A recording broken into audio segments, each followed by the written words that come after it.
"I believe you're in the wrong cabin, dear. Coach boarding is from the rear." The words cut through the exclusive first-class cabin of Atlas Airways Flight 207, dripping with condescension and privilege. Caroline Price, senior partner at Pinnacle Consulting, delivered them with the practiced ease of someone accustomed to putting others in their place. Her cream linen suit, perfectly styled blonde hair, and Cartier watch broadcast her status to everyone in the cabin.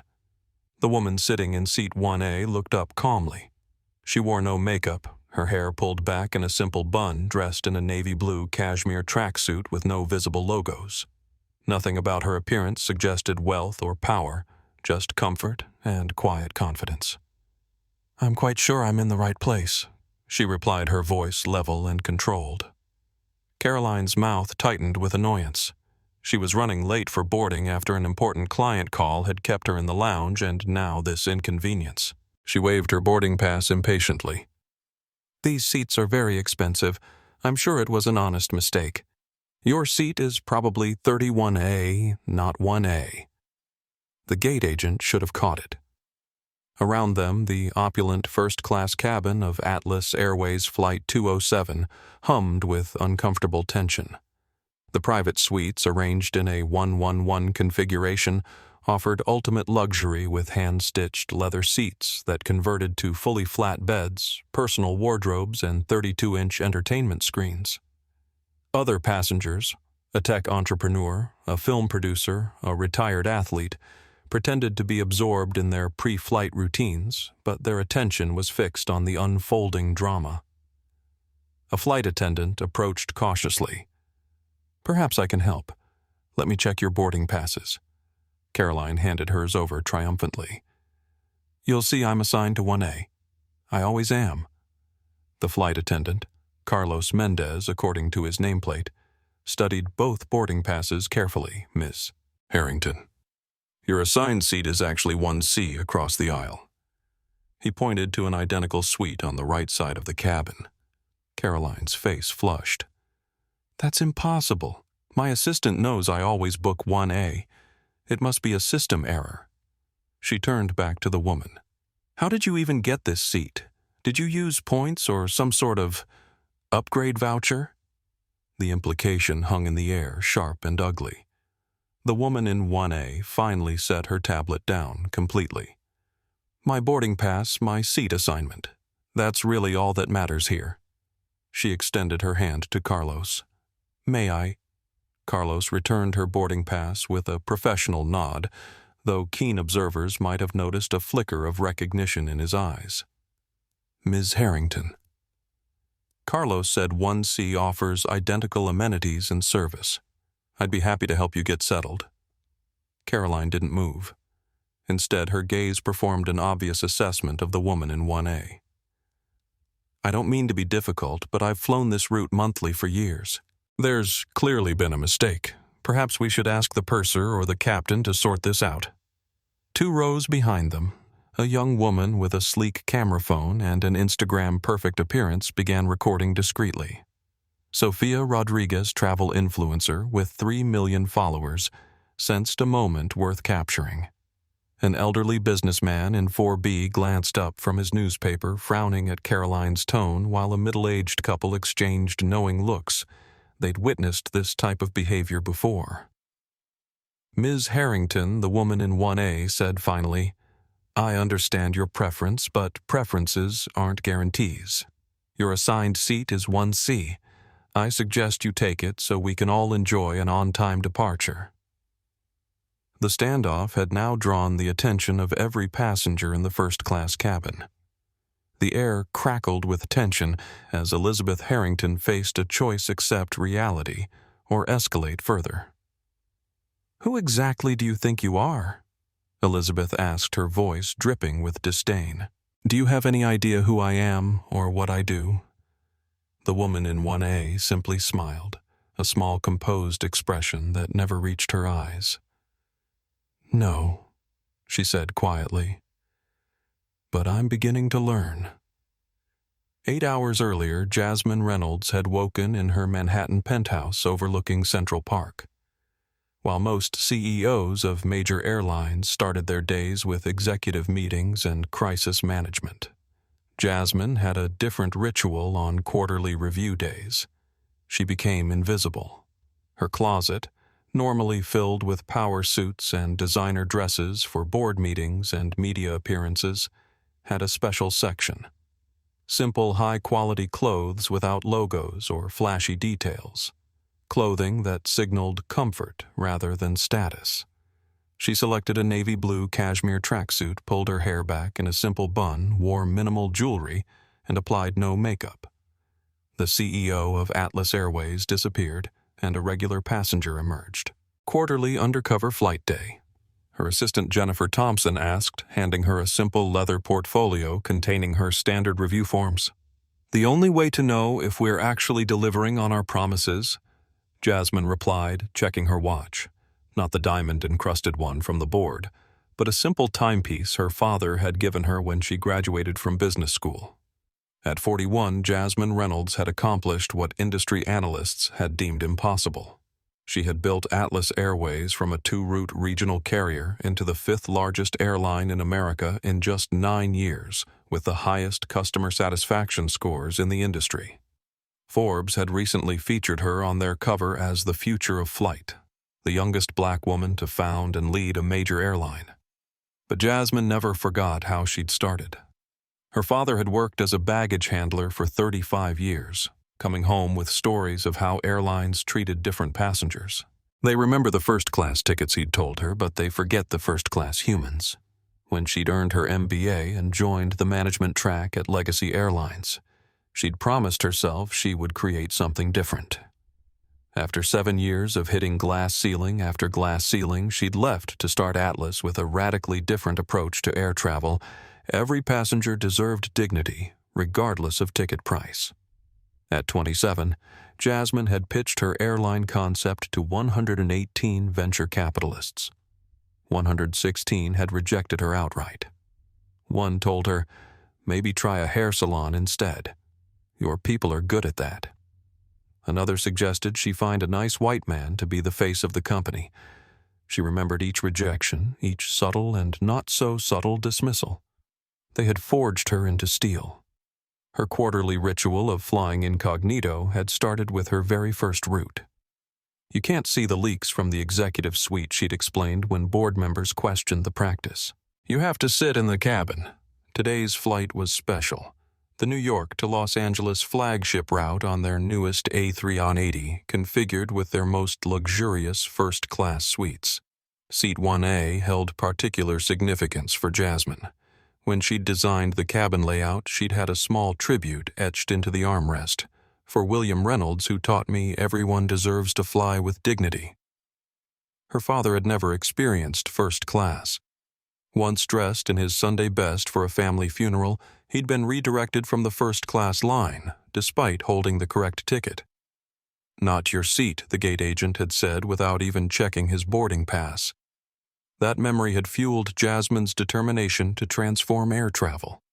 What Caroline Price couldn't see was the small engraving hidden on the inner armrest of seat 1A, "For my father who never got to fly first class." It was Jasmine's silent tribute to the man who'd inspired her love of aviation, who'd worked 3 jobs but was always denied the courtesy and respect of premium travel. Of all the seats Caroline could have tried to claim, she'd chosen the one that represented Jasmine's entire purpose for building Atlas. As she prepared for her quarterly flight, Jasmine reviewed Atlas's latest metrics. Customer satisfaction at 92%. Industry-leading, but still not perfect. On-time performance at 94.3%. Excellent, but room for improvement. Employee satisfaction at 89%. Significantly above industry average, but below her target of 95%. But these weren't just typical metrics. Atlas pioneered what Jasmine called dignity metrics, specifically measuring how valued passengers felt throughout their journey. Their proprietary Dignity Interaction Score tracked elements like eye contact, duration use of passengers' names, response time to requests, and courtesy during service interactions. These measurements directly correlated with customer loyalty and word-of-mouth recommendations, proving that dignity wasn't just good ethics, it was good business. Numbers told one story, the actual experience would tell another. Jennifer handed her a boarding pass for seat 1A. The system flags it as reserved for you even when you book under the review protocol, but Nathan at the gate knows to treat you like any other passenger. Perfect, Jasmine replied. And the executive team, they think you're doing site visits at our LAX maintenance facility this afternoon. Your schedule is cleared until tomorrow morning's board meeting in Los Angeles. Jasmine nodded appreciatively. These undercover flights provided her most valuable insights. On her last quarterly review, she'd discovered that their new meal service in premium economy was being implemented inconsistently. The time before she'd noticed the boarding process for families needed refinement. Small details that executive reports missed but passengers experienced directly. As she left her penthouse, Jasmine reflected on the journey that had brought her here. The daughter of a baggage handler and a school teacher, she'd won a scholarship to Cornell, worked 3 jobs to afford business school at Wharton, and then faced a decade of being underestimated in the airline industry. We've studied the numbers extensively, the venture capitalist had told her when she first sought funding for Atlas. The market cannot support another major carrier, especially one founded by someone with your limited background. Limited background. The phrase was a familiar code. Too black, too female, too young. 9 years, 16 routes, and 42 aircraft. Later, Atlas Airways had not only survived but thrived. Their distinctive blue and silver planes were now fixtures at major airports nationwide. Their innovative approach to customer service had forced competitors to reevaluate their own practices. And Jasmine Reynolds, once dismissed as an industry outsider, was now recognized as a visionary. But success hadn't changed her fundamental approach, experienced the product as her customers did. Which is why, at 10:30 a.m. on a Tuesday, she joined the Atlas Airways priority boarding line at JFK's Terminal 5, looking like any other comfortably dressed business traveler. Elizabeth Harrington had built her reputation on destruction.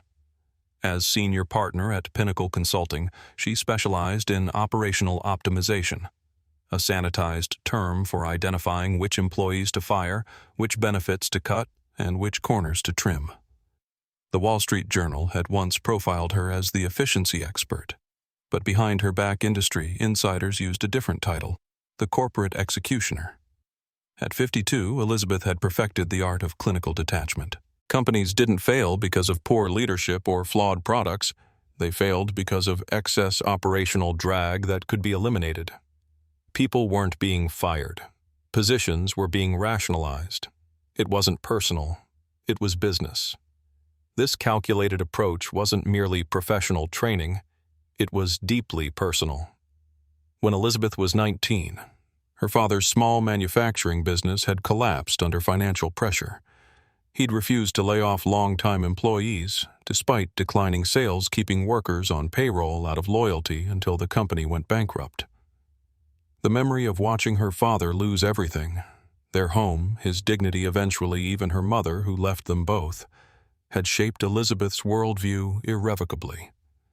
She'd promised herself she'd never let sentiment interfere with sound business decisions. Efficiency wasn't just a strategy. It was a shield against the pain of attachment. Her morning had started in the Pinnacle Manhattan offices, 52 floors above the chaos of the city streets. Floor-to-ceiling windows offered spectacular views that Elizabeth barely noticed anymore. On her polished mahogany desk, a single folder waited. The preliminary findings on Atlas Airways. The board wants the full presentation next week, her assistant had informed her. Mr. Blackwell was quite insistent about comprehensive recommendations. Andrew Blackwell sat on the board of Legacy Airlines Atlas's chief competitor and Jasmine Reynolds' former employer. He had personally requested Elizabeth's services, impressed by her reputation for unsentimental analysis. The assignment: evaluate Atlas Airways' business model and identify weaknesses that Legacy could exploit. Elizabeth had already formed her opinion before completing the analysis. Atlas Airways was an anomaly, a feel-good story that defied market logic. Their emphasis on customer experience over cost-cutting might generate positive press, but in Elizabeth's view, it was fundamentally unsustainable. 3 years earlier, she had authored a scathing industry white paper predicting Atlas's failure within 18 months. The Economics of Excess: Why the Atlas Airways Model Cannot Succeed. The airline's continued growth had been personally irritating, a rare public miss in her otherwise impeccable prediction record. Today's flight to Los Angeles would serve dual purposes, presenting her findings to Legacy's West Coast executives and personally experiencing Atlas's much-praised service to identify its inevitable flaws. Elizabeth applied her signature coral lipstick, the finishing touch to her carefully constructed appearance.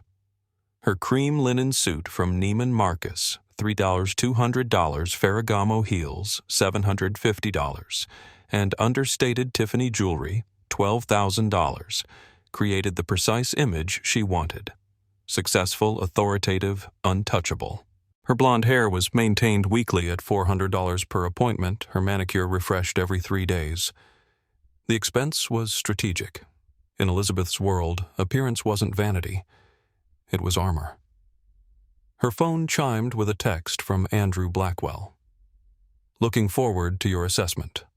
The Legacy Board believes Atlas is vulnerable despite appearances. We need actionable intelligence. Elizabeth smiled thinly. She specialized in finding vulnerabilities.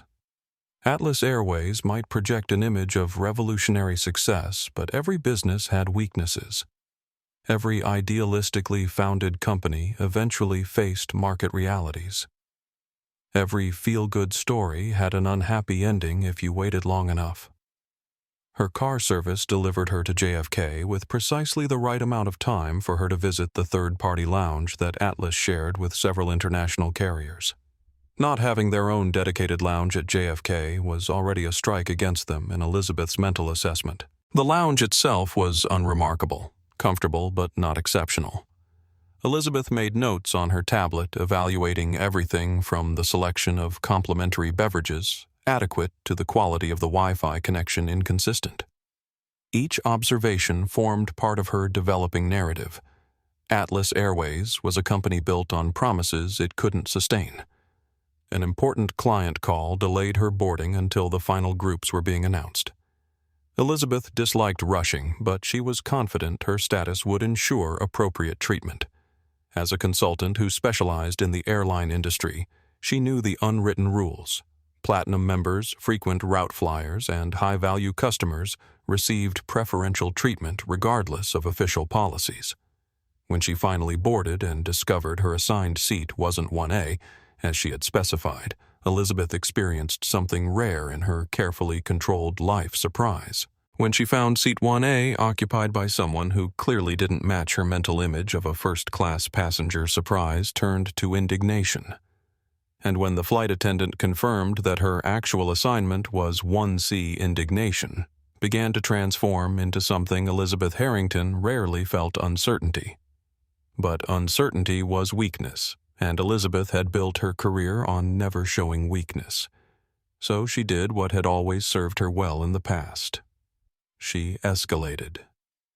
"I need to speak with the purser," Elizabeth demanded, her voice carrying across the first-class cabin. "There's been a serious mistake with the seating assignments." Carlos Mendez maintained his professional composure. "I'll be happy to call the purser for you, Ms. Harrington, but I can confirm that seat 1C is your assigned seat for today's flight." Elizabeth's gaze hardened. "That's unacceptable. I specifically requested 1A, as I always do. I need that particular seat for work purposes." Jasmine Reynolds remained perfectly still in seat 1A, outwardly calm, though inwardly cataloging every aspect of this interaction. This wasn't just an entitled passenger. This was a masterclass in privilege dynamics that would normally be hidden from a CEO's view. Perhaps there was a system error. Elizabeth continued, her voice taking on a performative patience, as if explaining something to a child. "If you could just check again. I verified both boarding passes," Carlos responded evenly. There's no error in the system. Ms. Reynolds is confirmed for 1A, and you're confirmed for 1C. At the mention of her name, Jasmine noticed a subtle shift in Elizabeth's demeanor. A momentary calculation, a reassessment. Reynolds Elizabeth repeated, studying Jasmine more intently. Are you related to the airline's founder by any chance? Is that why you've been given preferential seating? The implication was clear. The only way this woman could have obtained the coveted seat was through special treatment or connections. My seating assignment is between me and the airline, Jasmine replied calmly. Just as yours is. Your seat is 1C. It has all the same features as 1A. Elizabeth's lips pressed into a thin line. This is about consistency and expectations. As a Platinum executive member who flies this route monthly, certain courtesies should be extended. Carlos attempted to defuse the situation. Ms. Harrington, I apologize for any inconvenience. Would you like me to help you get settled in 1C? I can ensure you're served first once we're airborne. That's not the point, Elizabeth snapped. The point is that procedures haven't been followed. If Atlas Airways can't manage something as simple as honoring seating preferences for their most valuable customers, it raises serious questions about their operational competence. 2 rows back, Sofia Rodriguez continued recording discreetly her influencer instincts, recognizing viral content in the making. She kept her phone partially concealed behind an in-flight magazine capturing Elizabeth's increasingly demanding behavior. This is going to be interesting, she whispered to her seatmate, a young tech entrepreneur. She has no idea who she's talking to. Who is she talking to? He whispered back. Sophia just smiled. Wait and see. A distinguished older man in 2B, Thomas Bradford, though neither woman knew him by name, observed the interaction with growing interest, occasionally making notes in a small leather-bound notebook. Bradford had initially opposed Jasmine's customer-centric approach during early board meetings, convinced that the airline industry's razor-thin margins couldn't support what he called dignity luxuries. Now, watching her maintain composure under direct assault, he couldn't help but admire how thoroughly she embodied the principles she'd built Atlas upon. Ms. Harrington. Carlos said, his professionalism unwavering despite the escalation. I need to ensure all passengers are seated for our on-time departure. May I assist you with your belongings in 1C? Elizabeth ignored him, focusing entirely on Jasmine now. I don't understand why this is so difficult. Surely you could move to another seat. My meetings in Los Angeles are crucial, and I need this specific seat for my workflow. Jasmine simply shook her head once. I'm not moving. Something in her tone, not hostile, not angry, just absolutely certain, caused Elizabeth to falter momentarily. But she recovered quickly, reaching into her designer handbag for her phone. Fine, I'll handle this myself. She began scrolling through contacts. I personally know several executives at major airlines. This level of customer service is simply unacceptable. The cabin atmosphere had grown increasingly uncomfortable. Other passengers exchanged glances, some embarrassed, others fascinated by the drama unfolding. This is ridiculous, Elizabeth muttered loudly enough for everyone to hear as she aggressively punched numbers into her phone. I've never been treated this way on any airline. Jasmine finally spoke, her voice level but carrying a hint of steel. Ms. Harrington, your behavior is delaying the flight for everyone. These passengers have connections to make and schedules to keep, just as you do. Don't lecture me about airline operations, Elizabeth fired back. I literally write the efficiency protocols that carriers implement nationwide. At this, Jasmine raised a single eyebrow but said nothing.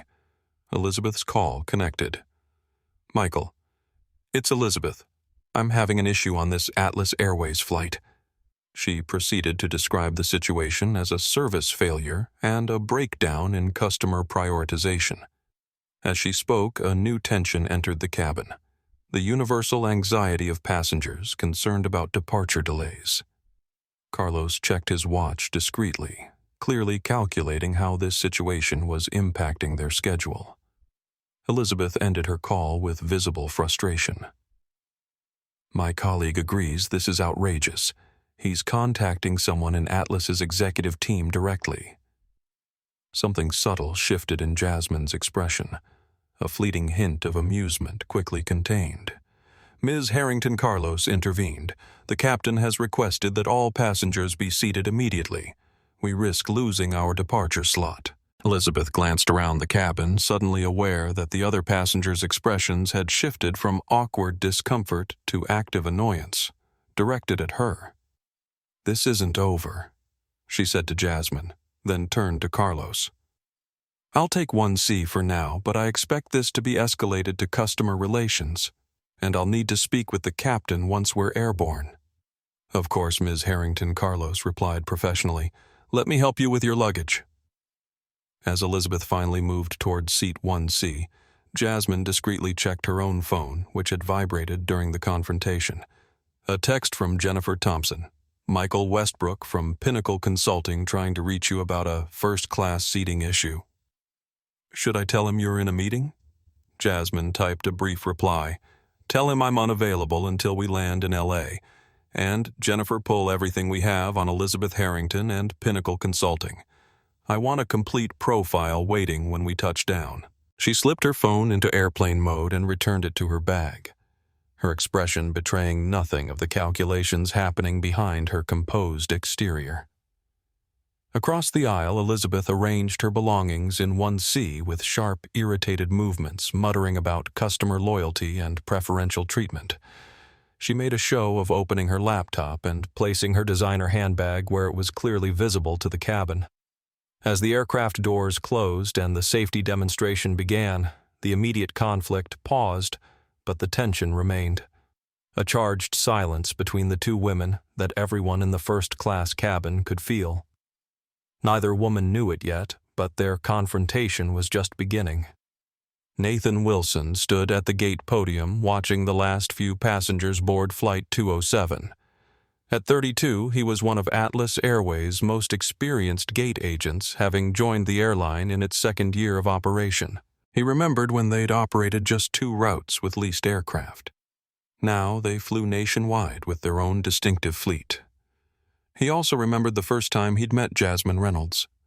Unlike other airline executives who visited airports with an entourage and advance notice, she had appeared alone at his gate 3 years ago, observed the boarding process, then introduced herself and asked detailed questions about his experiences and challenges.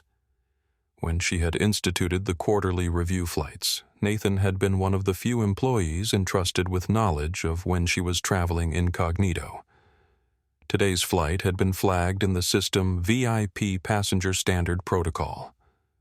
Standard Protocol meant treating her exactly like any other first-class passenger.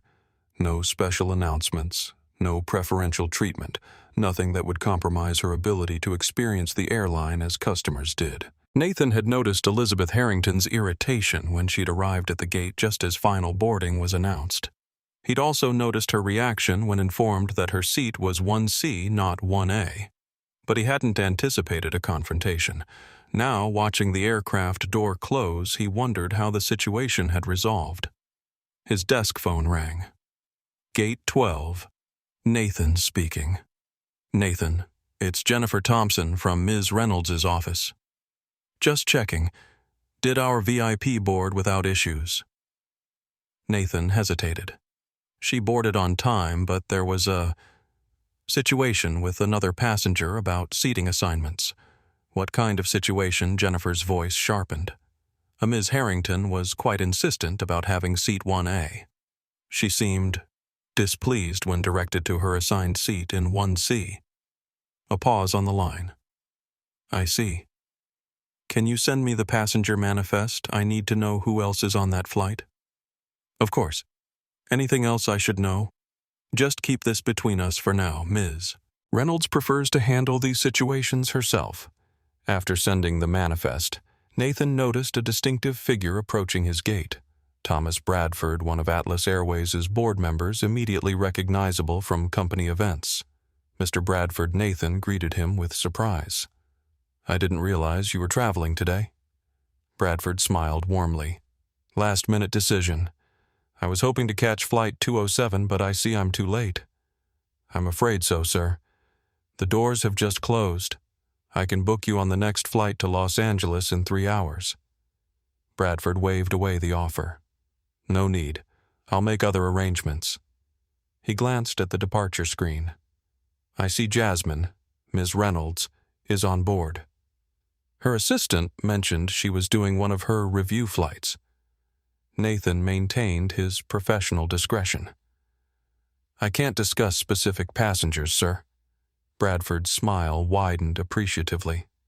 Of course, that's exactly the right answer.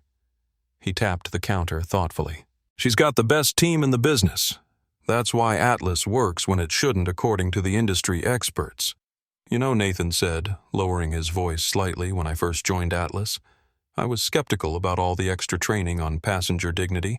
It seemed excessive compared to other airlines I'd worked for. But now I can't imagine working anywhere else. The culture she's built. It makes a difference. Bradford nodded. I was once a skeptic, too. Told her to her face that her dignity metrics were a waste of resources that should go toward fleet expansion.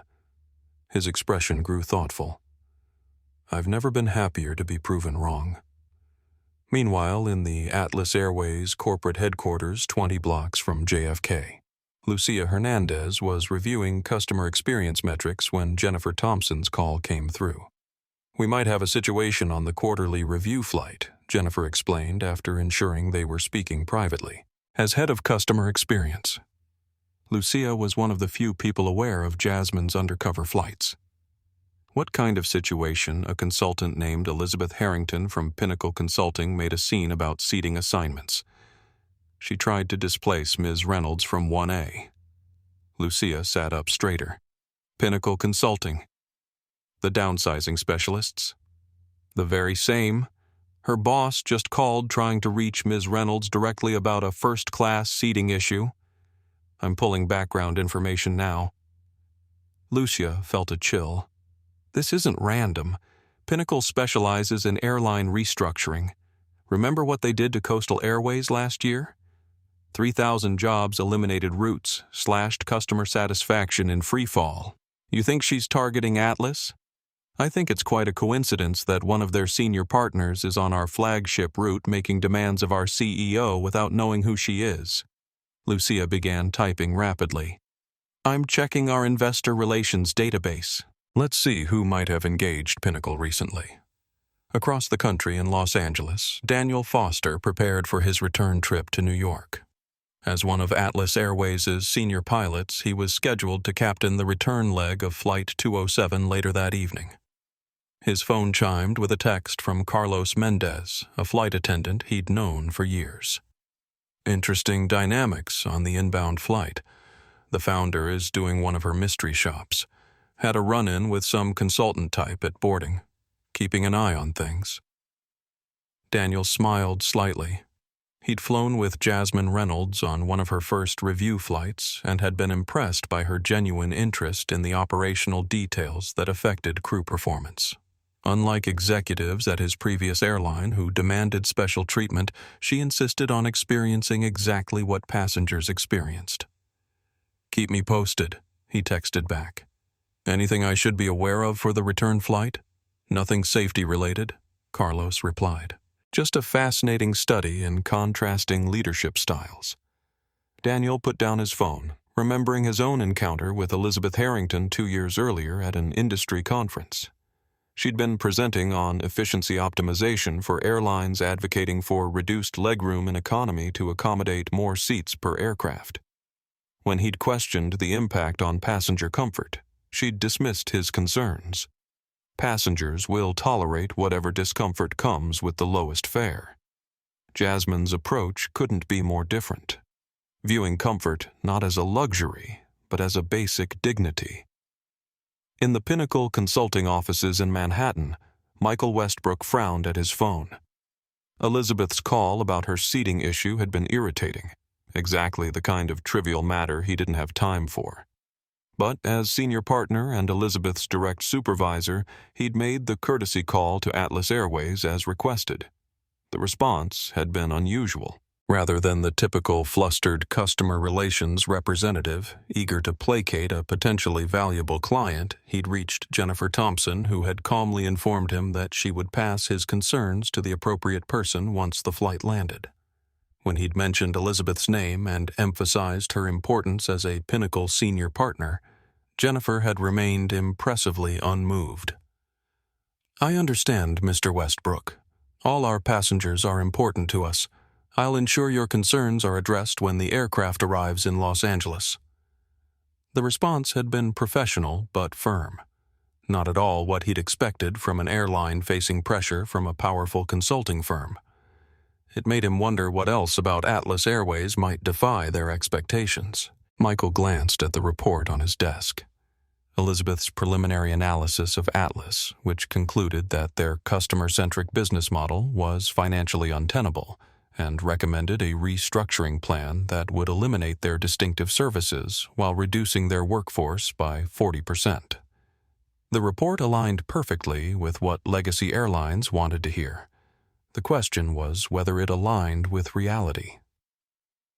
At 36,000 feet over Pennsylvania, Elizabeth Harrington seethed quietly in Seat 1C, making detailed notes about what she perceived as service failures. Across the aisle, Jasmine Reynolds appeared to be working on her tablet, occasionally glancing around the cabin with an evaluative eye that most would mistake for casual observation. Between them, Carlos Mendez moved through the cabin with practiced efficiency, alert to the underlying tensions while ensuring all passengers received the exceptional service Atlas prided itself on. And above them, Captain Anita Diaz guided the aircraft westward, blissfully unaware of the power dynamics playing out in first class, dynamics that would eventually affect everyone connected to Atlas Airways. "Excuse me, but your bag is in my way." Elizabeth Harrington's voice cut through the calm atmosphere of the first-class cabin 3 hours into the flight. The early tensions had subsided as passengers settled into their routines, but Elizabeth had been quietly documenting every perceived flaw in Atlas's service for her report. Jasmine Reynolds looked up from her tablet where she'd been reviewing actual passenger satisfaction data while appearing to watch a movie. "I'm sorry. Your tote bag?" Elizabeth said, pointing to Jasmine's simple leather bag partially visible beneath the ottoman portion of her suite. "It's extending into the aisle and I need to access the lavatory." The bag was barely protruding, certainly not enough to impede passage in the spacious first-class cabin. Both women knew this wasn't about the bag. Of course, Jasmine replied calmly, tucking the bag completely under her seat. "My apologies." Instead of proceeding to the lavatory, Elizabeth remained standing, looking down at Jasmine with poorly concealed disdain. "I've been observing the service on this flight, and I have to say I'm disappointed. Atlas Airways has quite the reputation, but it's clearly more marketing than substance." Jasmine raised an eyebrow but said nothing. "The meal service was delayed by 12 minutes, Elizabeth continued. "The wine selection is adequate but not exceptional, and the cabin temperature fluctuates noticeably." She gestured around the cabin. "For the premium they charge one expects perfection." Carlos approached with professional concern. "Is everything all right, Ms. Harrington?" "Actually, no," Elizabeth replied. "I was just sharing my observations with Ms. Reynolds here. As someone who evaluates airline operations professionally, I can identify numerous inefficiencies in your service model." Carlos maintained his composure. "I'm sorry to hear that. I'd be happy to address any specific concerns.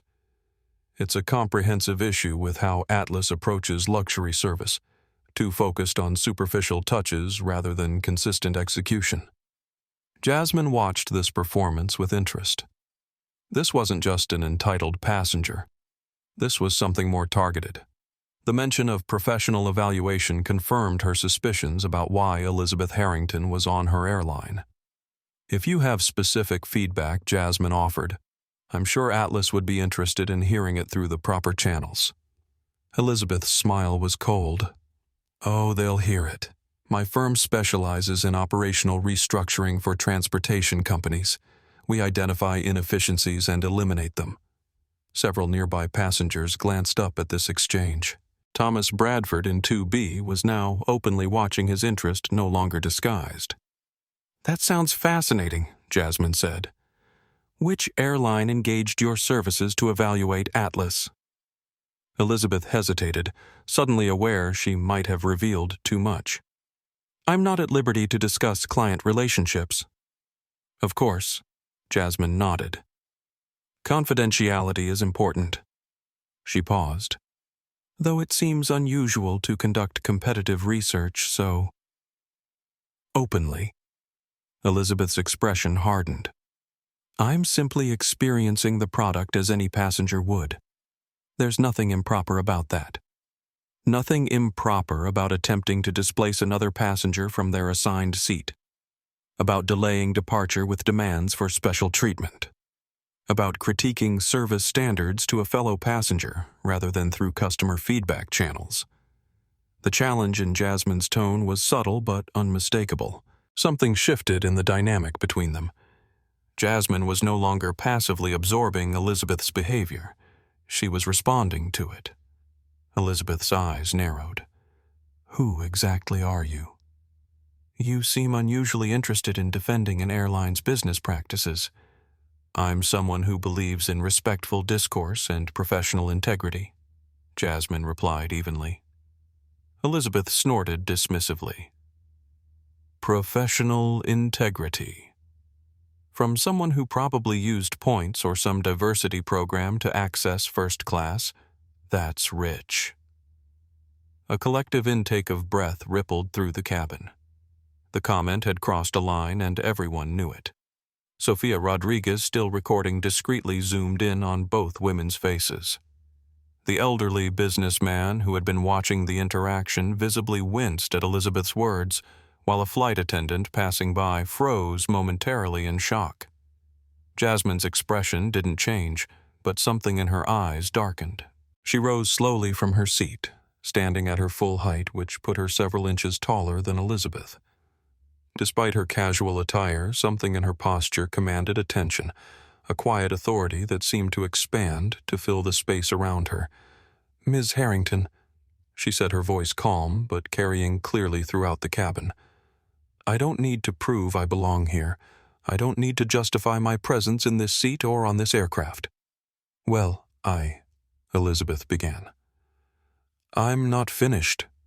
Jasmine interrupted, her tone still measured but brooking no argument. "You've spent this entire flight making assumptions. About me, about this airline, about what constitutes value and quality. You've been cataloging perceived failures while creating the most significant disturbance this cabin has experienced." Elizabeth took an involuntary step back, something uncertain flickering across her features.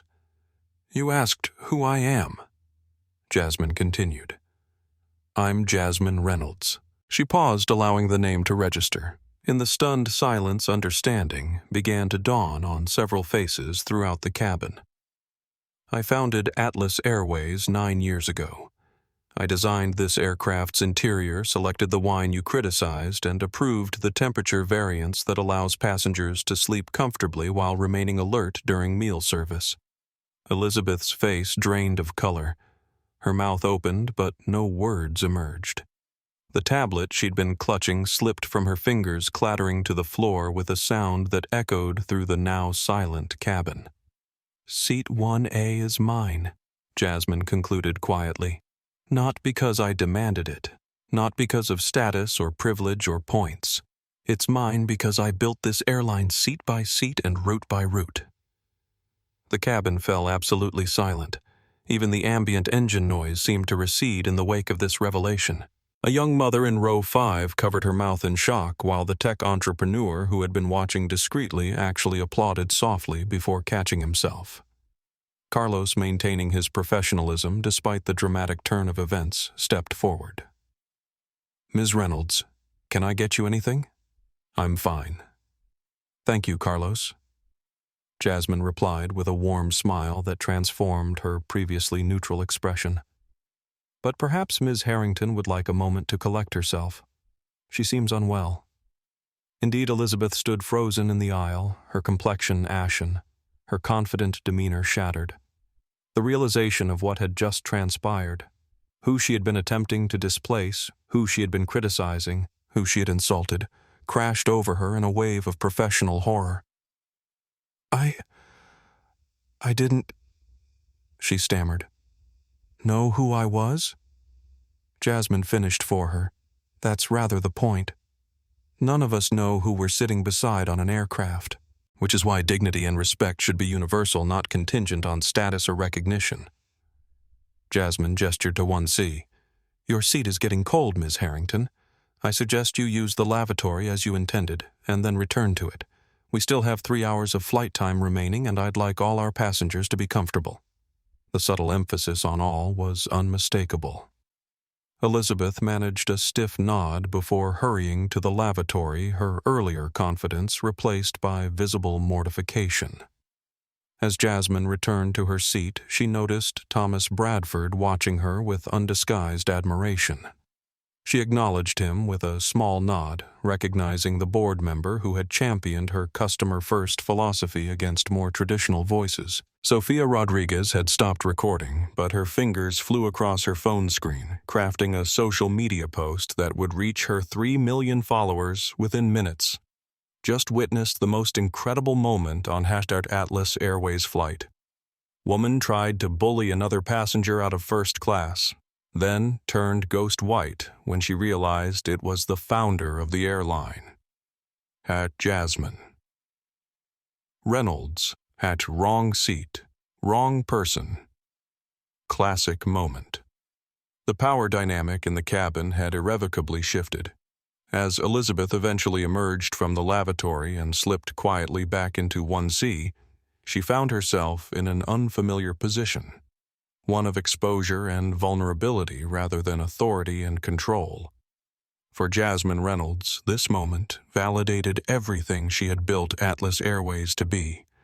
Not just a carrier that transported people from origin to destination, but one that recognized the humanity in every passenger regardless of their status or appearance. And for everyone else in the cabin, it was a moment they would recount for years to come.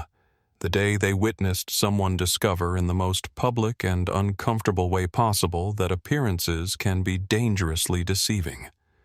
News travels at the speed of Wi-Fi in the digital age. Sofia Rodriguez's initial post hit Instagram while Flight 207 was still over the Midwest. Within minutes, it had accumulated thousands of likes. Within an hour, it had been shared across multiple platforms. A travel blogger with connections at Aviation Daily picked it up, adding context about Jasmine Reynolds' remarkable career and Atlas Airways' disruption of traditional airline business models. By the time the aircraft crossed into Nevada airspace, Nanchard Atlas moment and #wrong seat wrong CEO were trending on Twitter. Without video, which Sofia had wisely held back pending legal review, the incident took on the quality of digital folklore. A corporate justice story that resonated across industries and demographics. Inside the aircraft, the recognition cascade played out more subtly but no less dramatically. The first-class flight attendant who had been serving Elizabeth throughout the flight approached her with the same professional courtesy, but his demeanor had subtly changed. The deference had been replaced by simple politeness. When Elizabeth requested a third glass of champagne, he brought it promptly but without the eager-to-please attitude he'd displayed earlier. "Will there be anything else, Ms. Harrington?" he asked, his tone perfectly proper but lacking warmth. Elizabeth shook her head, unable to meet his eyes. She had retreated into her seat, laptop closed, phone dark, all her earlier documentation abandoned. The devastating professional implications of her behavior were beginning to crystallize in her mind. As she stared out the window at the vast expanse of American heartland below, Elizabeth felt a nauseating wave of realization. This wasn't just an embarrassing interaction with a CEO. It was a career-defining mistake captured on video. The kind of error that features in business school case studies about how not to conduct oneself professionally. Every assumption she'd made about Jasmine's qualifications, about her right to occupy a premium space, about the fundamental business model of Atlas Airways, had been catastrophically wrong. And unlike her previous missteps that had been smoothed over by corporate PR, this one had played out in front of witnesses with smartphones. Across the aisle, Jasmine continued working on her tablet, occasionally making notes, but otherwise giving no indication that anything extraordinary had occurred. Yet the other passengers now viewed her through an entirely different lens. A tech CEO from 3A approached under the pretense of visiting the lavatory. "Ms. Reynolds," he said quietly as he passed, "just wanted to say, I've been flying Atlas exclusively since you launched the San Francisco route. Best business decision I ever made." "Thank you," Jasmine replied with a genuine smile. "I appreciate your loyalty." As he returned to his seat, others found reasons to pass by 1A. A stretch break, a conversation with a companion, a request for a magazine from the front galley. Each included a subtle acknowledgement, a respectful nod, a whispered compliment, a gesture of appreciation. Thomas Bradford finally abandoned pretense altogether and moved to the empty seat beside Jasmine during the coffee service. That, he said without preamble, was the single greatest demonstration of our company values I've ever witnessed. Jasmine's expression remained composed. "I didn't reveal myself to make a point, Thomas. It became necessary. Which is exactly why it was so powerful," Bradford replied. "You didn't pull rank at the beginning when she was demanding your seat. You didn't have her removed from the flight or downgraded. You gave her every opportunity to correct her own behavior." "Everyone deserves dignity," Jasmine said simply. "Even difficult customers." Bradford glanced toward Elizabeth, who was staring out her window shoulders rigid with tension. "She's not just a difficult customer. Pinnacle Consulting means Legacy Airlines. They're making another run at us. I suspected as much when she mentioned operational restructuring." Jasmine sipped her coffee thoughtfully. "The timing aligns with their quarterly board meeting." "This changes our strategy," Bradford said. "They clearly don't understand our business model if they sent Elizabeth Harrington to evaluate it.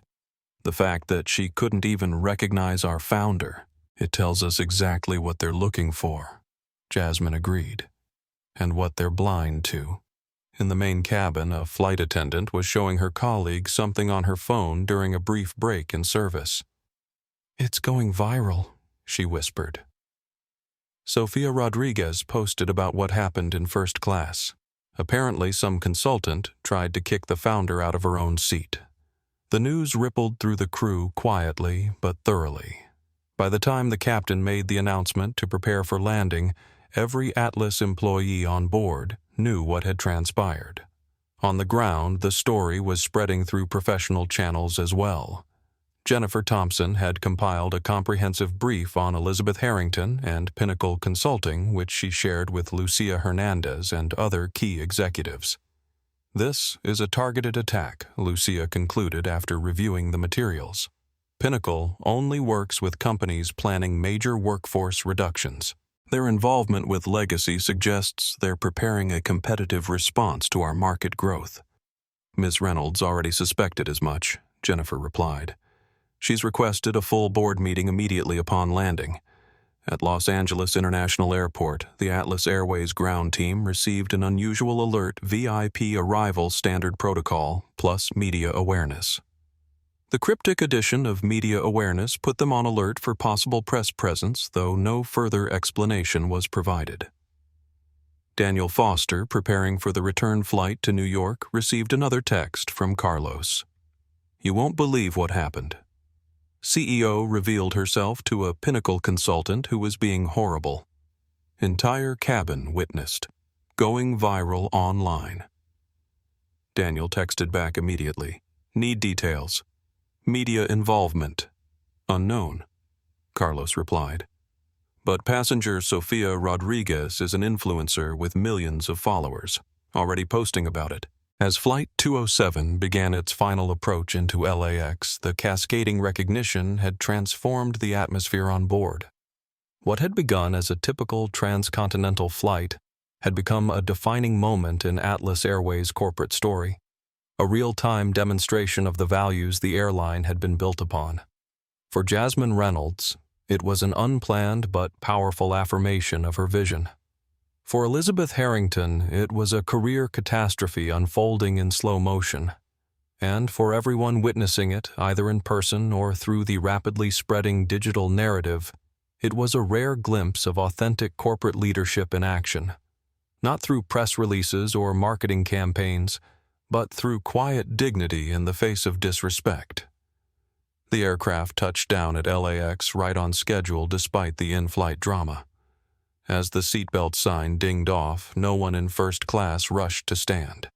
Instead, all eyes turned to Jasmine Reynolds, waiting to follow her lead. She remained seated, allowing Elizabeth Harrington to gather her belongings and exit first, a final demonstration of grace that was lost on no one. The jet bridge at LAX connected Flight 207 not just to the terminal, but to a new reality for both Jasmine Reynolds and Elizabeth Harrington. Elizabeth exited first, her earlier confidence replaced by rigid self-consciousness. As she emerged into the terminal, she was startled to find a small group of Atlas Airways executives waiting, not for her, but for the woman she had spent the flight antagonizing. Jasmine followed moments later, immediately recognized by her team despite her casual attire. Lucia Hernandez stepped forward, first tablet in hand. "Welcome to Los Angeles, Ms. Reynolds," she said professionally, though her eyes conveyed much more. "The car is waiting, and the board has been notified of your request for an immediate meeting." "Thank you," Lucia Jasmine replied. Then, noticing Elizabeth hovering uncertainly nearby, she made a decision. "Ms. Harrington, a moment of your time." Elizabeth froze, then turned slowly, her expression a mixture of dread and resignation. "Ms. Reynolds, I want to apologize for." Jasmine held up a hand, stopping the rehearsed apology before it could unfold. "This isn't about apologies. This is about clarity." Her voice remained conversational, but her words were precise and deliberate. "You're preparing a report on Atlas Airways for legacy airlines, evaluating our business model for vulnerabilities that could be exploited." It wasn't a question. Elizabeth's shocked expression confirmed the accuracy.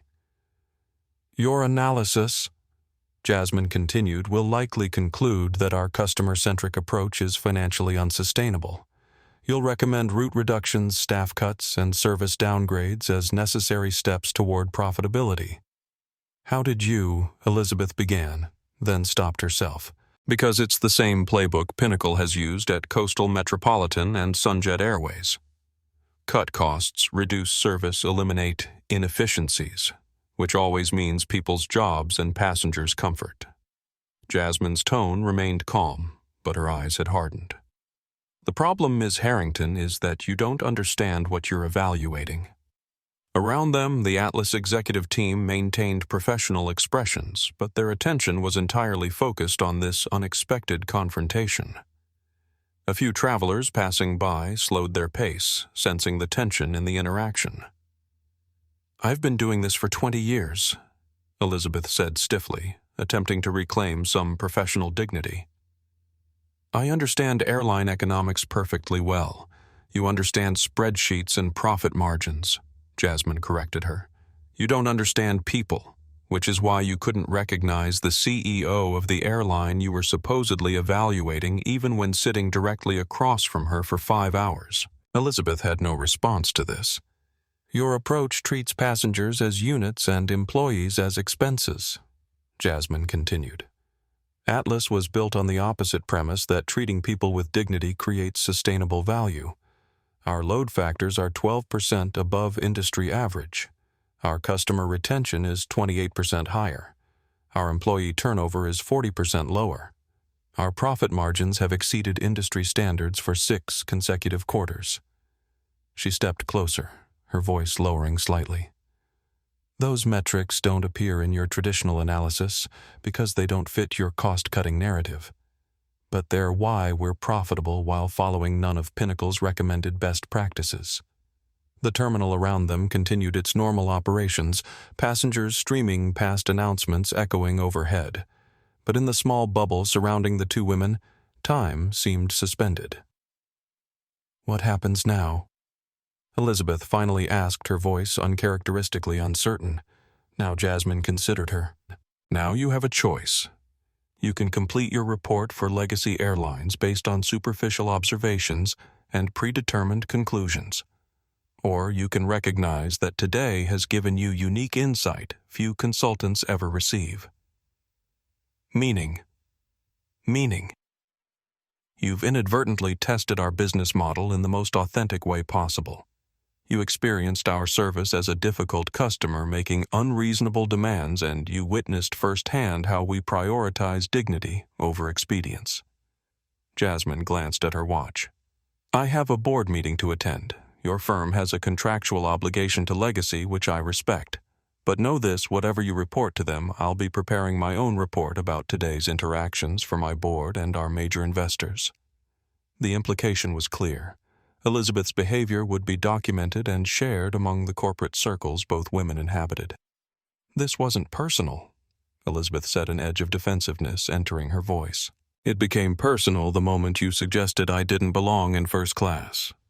Jasmine replied evenly. But you're right. What matters now are the business implications. You have my email if you'd like to discuss further. With that, Jasmine turned to her team. Let's go. We have decisions to make. As the Atlas executives moved toward the exit, Elizabeth remained rooted in place, the professional certainty that had defined her career suddenly on uncertain ground.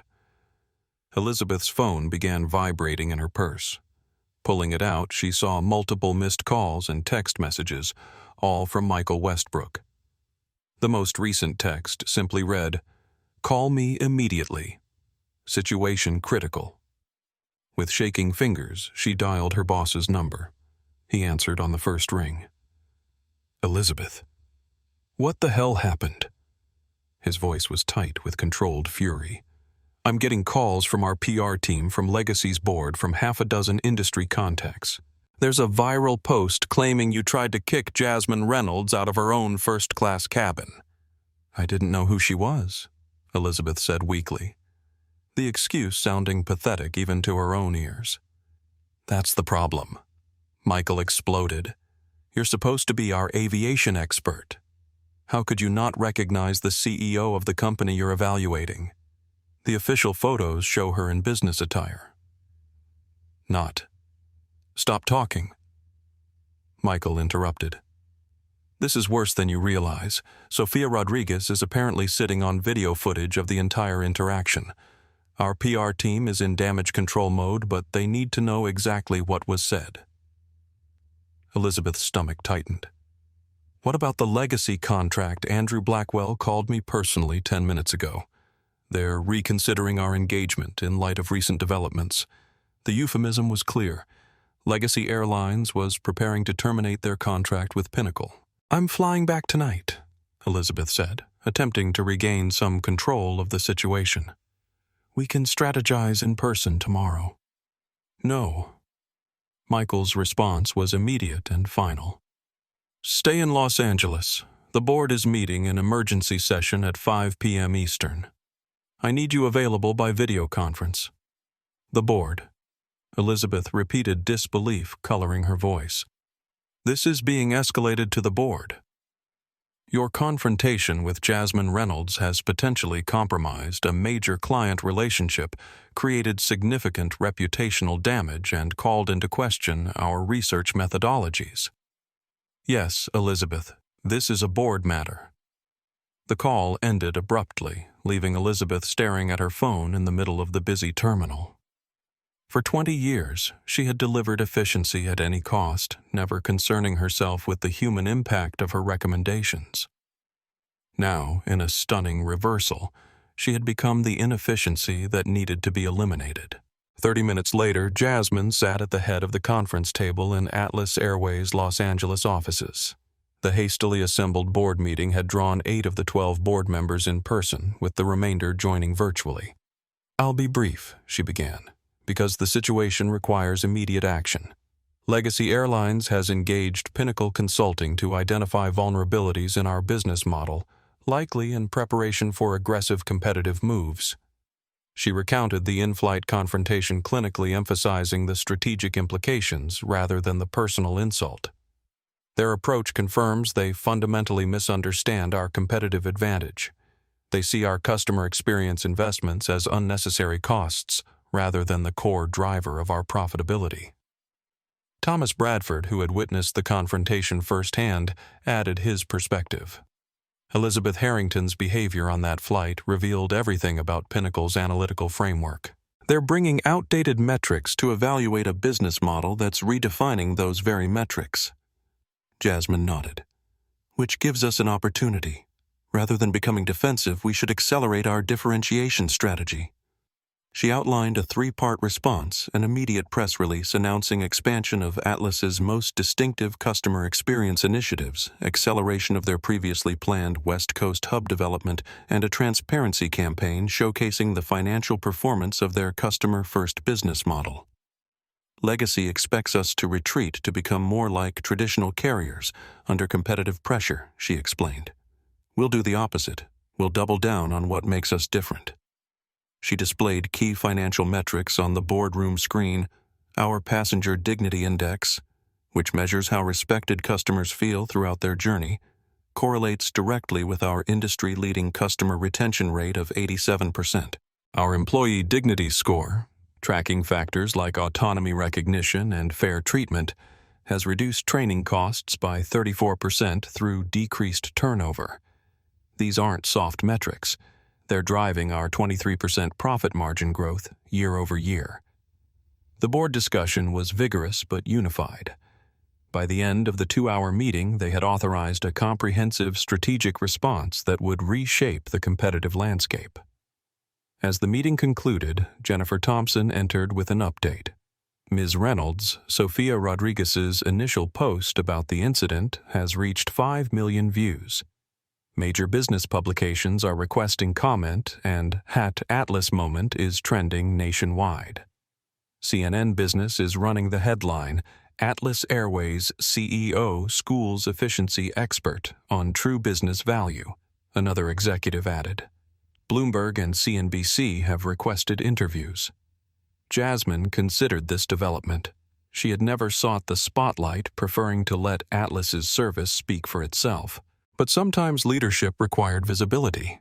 Draft a statement emphasizing our commitment to treating all passengers with dignity regardless of status or circumstance, she instructed. No direct mention of Elizabeth Harrington or Pinnacle. This isn't about individuals. It's about values. Jennifer nodded, then hesitated. There's one more thing. Elizabeth Harrington has requested a meeting tomorrow morning before your return flight. Jasmine raised an eyebrow. Interesting. Schedule it at our downtown office, not the airport lounge. I want her on our territory, not neutral ground. As the room cleared, Thomas Bradford remained behind. You know, he said thoughtfully, in all my years in corporate America, I've never seen someone handle a direct challenge with such composure. Most CEOs would have had her removed from the flight or publicly humiliated. Neither approach would align with our values, Jasmine replied simply. Exactly. Which is why you've built something remarkable. Bradford gathered his papers. Legacy Airlines doesn't just want to compete with Atlas, they want to discredit your entire approach to business. Today, you proved why they can't. Across Los Angeles at the Beverly Hills Hotel, Elizabeth Harrington sat alone in her suite, staring at the muted television where her professional humiliation was playing out on CNBC. The banner headline read, Consultant Confronts Wrong. CEO, Atlas Airways founder, turns industry moment viral. Her phone continued to vibrate with messages and calls, but she had stopped answering. What could she possibly say? That she had failed to recognize one of the most distinctive executives in the aviation industry, that she had revealed confidential client work in a public setting, that she had exposed her firm's entire methodology to the very target they were supposed to be analyzing, at 5 p.m. Eastern, 2 p.m. Pacific. Elizabeth connected to the Pinnacle board meeting via video conference. The faces that greeted her, once deferential to her expertise, now ranged from grim to openly hostile. The situation has deteriorated further, Michael Westbrook announced without preamble. Legacy Airlines has formally suspended our contract pending review. They claim your actions compromised the confidentiality of their competitive intelligence gathering. That's patently unfair, Elizabeth protested, struggling to maintain her professional composure. I was conducting standard observational research. There was no confidentiality breach until Jasmine Reynolds herself identified me as a consultant. That's not how it's playing in the media, the PR director countered. The narrative is that you attempted to bully the founder of Atlas out of her seat, then criticized her own airline to her face. It reads as both incompetent and unprofessional. The reputational damage extends beyond this specific engagement, Michael added. 2 other clients have requested calls with senior leadership to discuss concerns about our research methodology. Elizabeth felt the walls closing in. Her carefully constructed professional identity was unraveling with breathtaking speed. "What's our counter-strategy?" she asked, falling back on familiar territory. "That depends on what's in the video," the legal counsel replied. "If it shows you making statements that could be interpreted as discriminatory, we may need to consider a separation to protect the firm's reputation." The word landed like a physical blow. Separation. After 15 years and hundreds of successful engagements, they were discussing cutting her loose over one misjudged interaction. "I have a meeting with Jasmine Reynolds tomorrow morning," Elizabeth said, struggling to keep her voice steady. "Perhaps there's an opportunity to diffuse this situation directly." Michael's expression remained skeptical. "What exactly do you hope to achieve? A mutual de-escalation? A professional understanding that benefits both parties? You no longer have the leverage for negotiation," the PR director pointed out bluntly. "Atlas is riding a wave of positive publicity while we're fighting to maintain client confidence." As the meeting continued, Elizabeth found herself in an unfamiliar position, defending actions rather than dictating strategies. The board ultimately decided to wait for the video before making final decisions about her partnership status, but the message was clear. Her future at Pinnacle was in serious jeopardy. After the call ended, Elizabeth sat motionless, staring at the darkened screen. Outside her window, the Los Angeles sunset painted the sky in hues of orange and pink, a beautiful backdrop to the professional catastrophe unfolding in her suite. Her phone buzzed with a calendar notification, 8:00 a.m. Meeting with Jasmine Reynolds, Atlas Airways corporate offices. In 12 hours, she would face the woman whose identity she had misjudged so catastrophically, the woman whose business model she had dismissed without understanding, the woman who now held significant influence over Elizabeth's professional future. For the first time in years, Elizabeth Harrington felt something unfamiliar, genuine uncertainty about what tomorrow would bring. As she stared out the window, fragments of the day's events replayed in her mind. Not just the mortifying moment of revelation, but Jasmine's words. "None of us know who we're sitting beside on an aircraft, which is why dignity and respect should be universal, not contingent on status or recognition." Had she been wrong all along? Not just about Jasmine Reynolds, but about her entire approach to business value. The question was deeply uncomfortable, challenging the framework she had built her entire career upon. Elizabeth turned from the window and opened her laptop. Instead of preparing defenses or crafting explanations, she began researching Atlas Airways more thoroughly. Their financial performance, their customer metrics, their employee policies. For the first time, she approached the analysis not as an efficiency expert looking for costs to cut, but as a student trying to understand a different model of success. The results were startling. Atlas's financial performance didn't just match industry standards. It exceeded them in key categories, particularly long-term metrics like customer retention and market growth. Their approach wasn't just morally appealing, it was economically sound in ways her traditional analysis had completely missed. As night fell over Los Angeles, Elizabeth Harrington began to confront a possibility more unsettling than losing her partnership, that the business principles she had championed for 2 decades might be fundamentally flawed. The next morning, Elizabeth arrived at the Atlas Airways corporate campus 15 minutes early, hoping to collect herself before the meeting.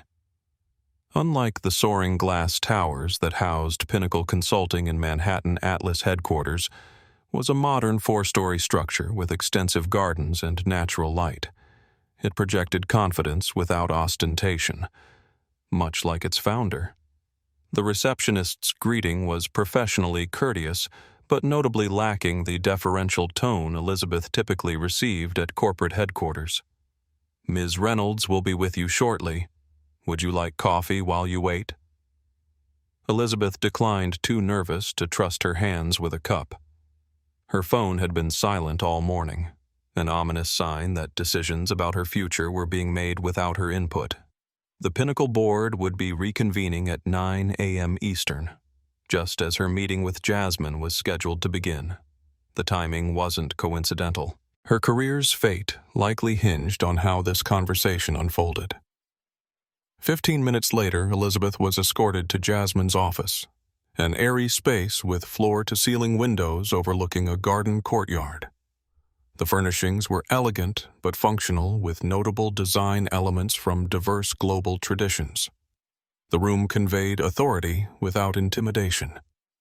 Jasmine Reynolds rose from her desk as Elizabeth entered. Today she was dressed in a tailored navy suit that projected executive authority while remaining understated.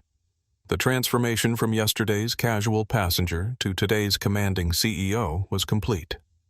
"Ms. Harrington, thank you for coming," Jasmine said, gesturing to a seating area rather than keeping the desk between them. Her tone was professional, but not warm. Ms. Reynolds Elizabeth began falling back on her practiced crisis management approach.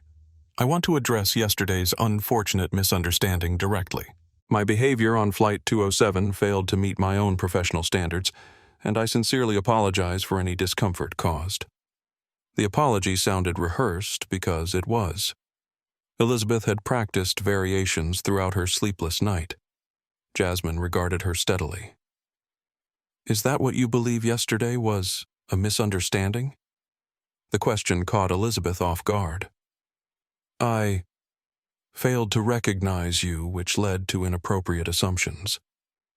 The issue isn't that you didn't recognize me personally," Jasmine clarified. "The issue is that you believed someone with my appearance couldn't possibly belong in seat 1A, unless there had been a mistake or special accommodation." Elizabeth shifted uncomfortably. This wasn't following her anticipated script. "Your assumptions weren't simply about me," Jasmine continued. "They were about my airline, my business model, and the values that define Atlas Airways. You were evaluating us through a framework that fundamentally misunderstands what we've built." Before Elizabeth could respond, Jasmine's assistant knocked and entered. "Excuse me, Ms. Reynolds. The video has been released." Jasmine nodded. "Please display it." The large monitor on the wall illuminated with Sofia Rodriguez's carefully edited video of the previous day's confrontation.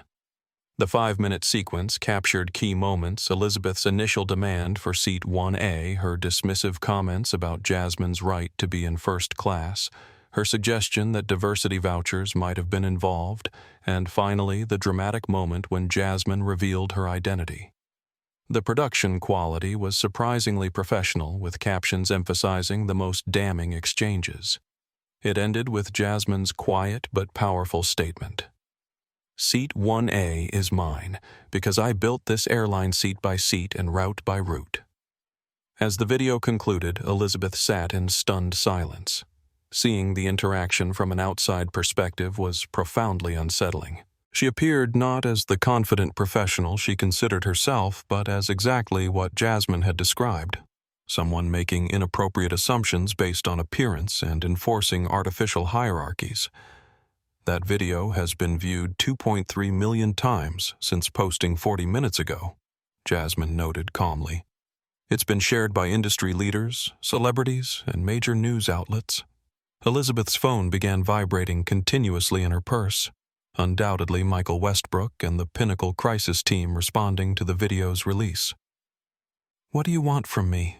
Elizabeth finally asked, abandoning her prepared talking points. Aunt Jasmine seemed genuinely surprised by the question. I don't want anything from you, Ms. Harrington. I invited you here to offer something to you. I don't understand. A different perspective, Jasmine explained. For 15 years, you've evaluated businesses through a single lens, cost reduction as the primary path to profitability. That approach has made Pinnacle successful but left devastation in its wake. Communities lose jobs, passengers lose service, quality employees lose security. She leaned forward slightly.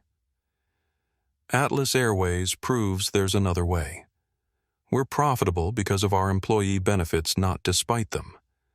We're growing because of our customer experience investments, not in spite of them. Our Dignity Engagement Score measures factors like eye contact duration, name recognition, and personalized service moments. Jasmine continued pulling up metrics on a tablet. When these scores rise, our customer retention increases by 18%, directly reducing our marketing costs by 22%. Our staff turnover has dropped to just 11% annually, in an industry that averages 37%, saving us millions in training and operational disruption costs. Elizabeth's training and dispassionate analysis warred with her current reality. Your quarterly reports show lower profit margins than legacy. Your operational costs are 22% higher per available seat mile, yet our customer retention is 28% higher, leading to lower marketing costs. Our employee turnover is 40% lower, reducing training expenses. Our load factors consistently exceed industry averages by 12%. Jasmine countered each point without referring to notes. The metrics you prioritize tell only part of the story. Elizabeth's phone continued its insistent vibration. The professional crisis unfolding in her purse demanded attention, but something kept her engaged in this unexpected conversation. What exactly are you proposing? She asked cautiously. I'm suggesting you consider that your analytical framework might be incomplete, Jasmine replied. That dignity-driven business models can outperform extraction-focused ones over the long term. And how does this address the immediate situation? It doesn't directly. Your relationship with Pinnacle and their response to yesterday's events are between you and your firm. You're bad. Jasmine's expression remained composed, but understanding why your assessment of Atlas was fundamentally flawed might help you navigate whatever comes next. For the first time, Elizabeth detected something like genuine concern in Jasmine's voice. Not pity, but a professional recognition of a career at a crossroads. The conversation was interrupted by Jennifer Thompson entering with evident urgency. Ms. Reynolds, CNBC is ready for your live segment, and Mr. Westbrook from Pinnacle Consulting is calling again, his fourth attempt. Thank you, Jennifer. Jasmine stood, signaling the meeting's conclusion. Ms. Harrington, I won't pretend yesterday's interaction didn't happen or that it won't have consequences for both of us. But I hope you'll consider that there might be value in approaches to business that prioritize dignity alongside profitability. As Elizabeth exited the Atlas offices, her phone finally silenced by multiple missed calls. She felt disoriented in a way she'd never experienced professionally. Her certainties about business, about value, about her own professional identity had been systematically challenged not through confrontation but through composed clarity. In her car, returning to the hotel, she finally checked her messages. The board meeting had been moved up. Michael Westbrook's tone had shifted from concern to barely contained fury. And most significantly, 3 major clients had suspended their engagements with Pinnacle pending resolution of leadership concerns. The final message was the most definitive.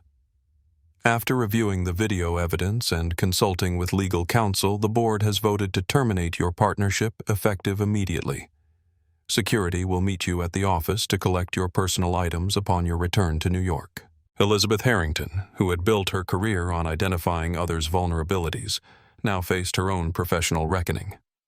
But strangely, as the full weight of the consequences settled over her, she felt something unexpected. Not just regret or anger, but the beginning of clarity. For 20 years, she had measured success through a single narrow lens. Perhaps it was time to reconsider what truly constituted value in business and beyond. 1 week after the viral confrontation that had transformed her career, Elizabeth Harrington sat alone in her Manhattan apartment, surrounded by the trappings of professional success that suddenly felt hollow. The view from her 42nd floor window showcased the city she had conquered but no longer felt part of. The Pinnacle Board's decision had been delivered with the same clinical efficiency she had once applied to corporate restructurings. After careful consideration of recent events and their impact on client relationships, we are terminating your partnership effective immediately. 15 years. Hundreds of successful engagements, billions in client value creation, which she now recognized had often been value extraction improving short-term metrics while undermining long-term sustainability. Her phone, once constantly buzzing with client messages and colleague consultations, remained ominously silent. Former business associates had mastered the art of professional distance, expressing sympathy while making clear they couldn't risk association with her reputational contagion. This will blow over. Michael Westbrook had assured her even while formalizing her separation from Pinnacle. Take 6 months, maybe consult independently, then return to a different firm with a refreshed approach. But as Elizabeth scrolled through yet another business publication analyzing the Atlas moment and its implications for corporate America, she wondered if anything would ever be the same. Today's Harvard Business Review featured an analysis titled, "Dignity as Competitive Advantage." The Atlas Airways case study, which examined how Jasmine Reynolds' customer-first approach had created measurable financial value through enhanced loyalty, reduced marketing costs, and superior employee retention. The article contained a quote that Elizabeth had read and reread throughout the morning. The confrontation between Reynolds and Harrington represents more than a viral moment. It embodies the collision between extractive and generative business models, one focused on cost reduction at all costs, the other on value creation through dignity-centered practices. Her doorbell rang, startling her from this uncomfortable reflection. The package delivery contained an unexpected item, a book titled Dignity Economics, with a note from Jasmine Reynolds. Thought this might interest you during your transition period. The conversation continues. The simple gesture, neither gloating nor dismissive, struck Elizabeth profoundly. The woman she had treated with such condescension was extending professional courtesy, despite having every reason not to. Later that afternoon, Elizabeth ventured out for the first time in days, walking to a small coffee shop several blocks from her building. Away from the Midtown financial district where she might be recognized, she could briefly escape the weight of professional ignominy. As she sat with her latte, Elizabeth opened her laptop and began typing. Not client presentations or efficiency analyses, but reflections on where her approach to business had gone astray. The words came slowly at first, then with increasing fluency. I built my career identifying inefficiencies. What I failed to recognize was that human dignity is not an inefficiency to be eliminated, but a value driver to be nurtured. The metrics I prioritized, cost per employee, revenue per square foot margin percentages, told an incomplete story because they failed to capture the value of belonging, purpose, and respect. As she wrote, Elizabeth experienced something unfamiliar, uncertainty about principles she had once considered self-evident. The analytical framework that had guided her entire professional life suddenly seemed partial at best, fundamentally flawed at worst. Her phone buzzed with an email notification, not from a former client or colleague, but from a business school professor. Ms. Harrington, I'm developing a case study on competing approaches to organizational value creation. Would you be willing to discuss your perspective on the Atlas Airways incident and its implications for management consulting? Elizabeth stared at the message, considering its meaning. She was being invited not as an authority on efficiency, but as an object lesson in limitations. Yet something about the request appealed to her. Perhaps sharing her experience, including her errors and reconsiderations, had value. She typed a careful reply. I would be open to discussing how my thinking has evolved regarding business value metrics. Recent events have prompted significant reconsideration of my previous analytical framework. Hitting send. Elizabeth felt a subtle shift, from defending old certainties to exploring new possibilities. It wasn't redemption or even rehabilitation, but perhaps the beginning of transformation. That evening, she received another unexpected communication, a LinkedIn message from Lucia Hernandez, Atlas Airways, Head of Customer Experience. Elizabeth, we're developing a business roundtable on dignity-centered metrics. Your perspective on the limitations of traditional efficiency frameworks would be valuable. Would you consider participating? The invitation wasn't charity. It was professional recognition that Elizabeth's experience, including her public failure, contained insights worth sharing. Her journey from certainty to humility might itself have value in the evolving conversation about business metrics. 1 week after her professional identity had shattered, Elizabeth Harrington began seeing the outline of a different path forward. Not as the corporate executioner, but as someone who understood both the allure and limitations of efficiency-focused business models. She wouldn't rebuild her former career. That was clear. But she might construct something new from the painful lessons of her public reckoning, something that incorporated dignity alongside efficiency, human value alongside financial metrics. As she drafted a reply to Lucia Hernandez, Elizabeth reflected on Jasmine Reynolds' parting words from their meeting in Los Angeles. I hope you'll consider that there might be value in approaches to business that prioritize dignity alongside profitability. At the time, she had heard those words as professional courtesy. Now she recognized them as an invitation to growth, one she was finally ready to accept.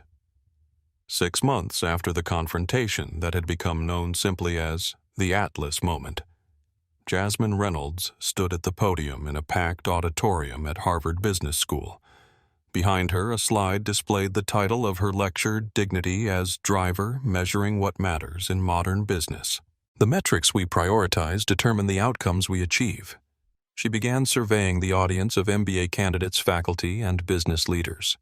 For decades, the airline industry measured success through load factors, yield management, and cost per available seat mile. These metrics created exactly what they were designed to measure: efficiency at the expense of humanity.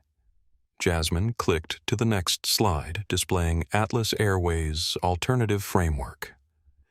At Atlas, we expanded the measurement set to include dignity metrics, passenger experience ratings across demographic groups, employee fulfillment scores, community impact assessments. We didn't abandon traditional metrics. We contextualized them within a more complete value picture. The data she presented told a compelling story. Over the past 6 months, Atlas Airways had achieved record growth, expanded to 16 new routes, and increased market share in every region they served. Their stock had outperformed the airline index by 32%, attracting institutional investors who had previously dismissed their model as unsustainably premium. The confrontation that went viral was never about a seating assignment, Jasmine explained. It was about competing visions of value creation. One approach sees passengers as units to be processed efficiently. The other recognizes them as humans whose dignity directly impacts sustainable profitability. As she concluded her presentation, Jasmine introduced a surprise guest, Elizabeth Harrington, whose professional journey over the past 6 months had become nearly as discussed as Jasmine's own. Elizabeth brings valuable perspective on the limitations of traditional efficiency frameworks, Jasmine explained. Her willingness to publicly reassess those limitations demonstrates exactly the kind of learning mindset business leadership requires in our evolving economy. The audience's response, initially uncertain given Elizabeth's notoriety, warmed as she spoke candidly about her professional evolution, I built my career identifying inefficiencies to eliminate. What I failed to recognize was that human dignity isn't an inefficiency, it's a powerful driver of sustainable value. The joint appearance represented more than reconciliation between two executives. It symbolized a broader shift in business thinking, one that recognized dignity not as a soft consideration to be addressed after financial targets were met, but as an essential component of those targets' sustainable achievement. Back at Atlas Airways headquarters the following week, Jasmine convened her executive team to review progress on the Dignity Drivers initiative launched in the wake of the viral moment. Implementation is exceeding projections across all metrics, Lucia Hernandez reported. Our new training program has been adopted by 12 airlines, 3 hotel chains, and 2 rental car companies. The expansion into adjacent industries wasn't part of our original plan, but the demand has been overwhelming. The program, which taught frontline staff how to maintain customer dignity during challenging situations, had evolved from an internal Atlas practice to an industry-wide movement. Over 20,000 customer-facing employees had completed the training with measurable improvements in satisfaction scores across participating companies. The financial impact is equally impressive, Jennifer Thompson added, displaying revenue projections on the boardroom screen. The training program has become a profit center in its own right, generating $4.2 million this quarter, while advancing our mission of industry transformation. Thomas Bradford, who had initially questioned the wisdom of sharing Atlas's proprietary approaches, nodded appreciatively. We've created a virtuous cycle. By teaching others to prioritize dignity, we elevate the entire industry experience, which in turn validates our business model and expands our market. Exactly, Jasmine agreed. Competition doesn't have to be zero-sum. When the entire industry improves its approach to customer dignity, everyone benefits: passengers, employees, and ultimately shareholders through sustainable growth. The conversation shifted to Atlas's expanding influence beyond commercial practices. The company had recently been invited to consult with the Department of Transportation on new regulations ensuring equal treatment of passengers regardless of fare class or demographic characteristics. We're rewriting industry standards, Lucia noted. 5 years ago, we were dismissed as idealistic outliers. Today, we're defining best practices for regulatory frameworks. This evolution, from operational innovator to industry standard setter, represented the fulfillment of Jasmine's original vision when founding Atlas Airways. She had always believed that business could be simultaneously profitable and humane, that dignity could drive value rather than drain it. The viral confrontation with Elizabeth Harrington had accelerated this transformation in ways Jasmine could never have planned. What might have taken years of gradual market education had crystallized in a single dramatic moment that perfectly illustrated competing business philosophies. Our Los Angeles to New York route, the one where the incident occurred, now has the highest customer loyalty score in our entire network, Jennifer reported. Passengers specifically request Flight 207, often mentioning they want to sit in the famous first-class cabin. The team shared a moment of quiet amusement at this unexpected outcome. What had begun as a potentially difficult customer interaction had transformed into a brand-defining moment and marketing advantage. The larger impact goes beyond Atlas, Jasmine noted, bringing the discussion back to industry-wide implications. Legacy Airlines has completely restructured their customer experience approach under their new leadership. Their Respect Across Classes initiative directly addresses the dignity disparities that the viral moment highlighted. Indeed, Legacy, once Atlas's most aggressive competitor, had undergone remarkable transformation after the public relations disaster and subsequent leadership change. Their new CEO, recruited from the hospitality industry, had publicly acknowledged the limitations of their previous approach and implemented changes modeled explicitly on Atlas's practices. They're still competitors, Thomas Bradford observed, but now they're competing on who can deliver the most dignity-centered experience rather than who can cut the most corners. That's a victory for the entire industry. The transformation extended to Pinnacle Consulting as well.